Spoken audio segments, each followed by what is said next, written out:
کنکر سے زخمی ہو رہا ہے۔ حضرت ابو بکر صدیق کا مرتبہ دیکھو۔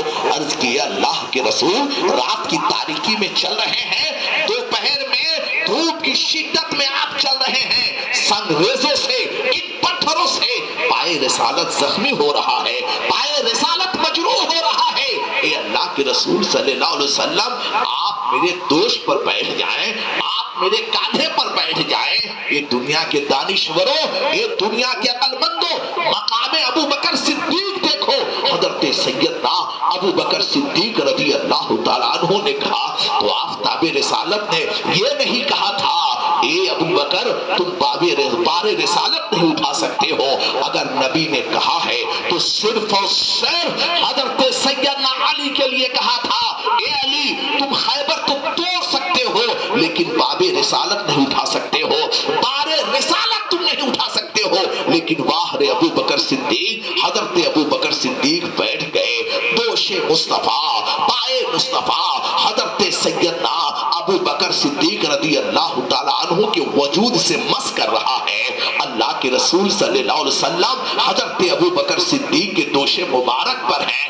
واہ رے ابو بکر صدیق کبھی اس پاؤں کو چومتے ہیں، کبھی اس پاؤں کو چومتے ہیں۔ اللہ کے رسول نے کہا اے ابو بکر کیا کر رہے ہو؟ عرض کی اللہ کے حبیب میں اپنی معراج کر رہا ہوں۔ اے اللہ کے رسول آپ کی معراج یہ ہے کہ آپ خدا تک پہنچے اور میری معراج یہ ہے کہ میں آپ کے قدم تک پہنچوں۔ اے اللہ کے رسول میں اپنی معراج کر رہا ہوں، مجھے بتاؤ آج جو صحابہ اکرام پر تنقید کر رہے ہو، صحابہ اکرام کا تبصرہ کر رہے ہو، اے لوگوں 1,24,000 صحابہ میں سب سے افضل حضرت ابو بکر صدیق ہے۔ اب کون ہے جو ابو بکر صدیق کے آگے چل سکتا ہے؟ یہی وجہ ہے حضرت ابو بکر صدیق آگے ہے، عمر پیچھے ہے، ابو بکر آگے ہے، عمر پیچھے ہے، ابو بکر آگے ہے، حضرت علی پیچھے ہے، صدیق اکبر آگے ہے، امام حسن پیچھے ہے، ابو بکر آگے ہے، اجلہ صحابہ پیچھے ہیں۔ کیا مجال ہے کسی کی وہ حضرت ابو بکر صدیق کے آگے چلتا؟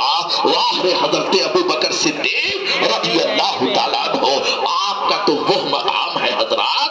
آفتاب رسالت نے سارے صحابہ کو مسجد نبوی میں اکٹھا کیا، سارے صحابہ تشریف فرما ہے۔ اللہ کے رسول نے فرمایا عمر کھڑے ہو جاؤ۔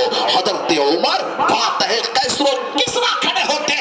نبی نے کہا زمانے میں نے عمر کا حق ادا کر دیا ہے، عمر کے لیے بڑی خاص دعا میں نے مانگی تھی، عمر کے لیے بڑی مخصوص دعا میں نے مانگی تھی، میں نے عمر کو داخل اسلام کر کے عمر کا بھی حق ادا کر دیا۔ عثمان کھڑے ہو جاؤ۔ حضرت سیدنا عثمان ذو النورین کھڑے ہوتے ہیں۔ نبی نے کہا زمانے دیکھ میں نے عثمان ذو النورین کا بھی حق ادا کر دیا، اپنی دو صاحبزادیاں حضرت رقیہ اور حضرت ام کلثوم کی شادی یکے بعد دیگرے عثمان ذو النورین سے کر کے عثمان غنی کا بھی حق ادا کر دیا۔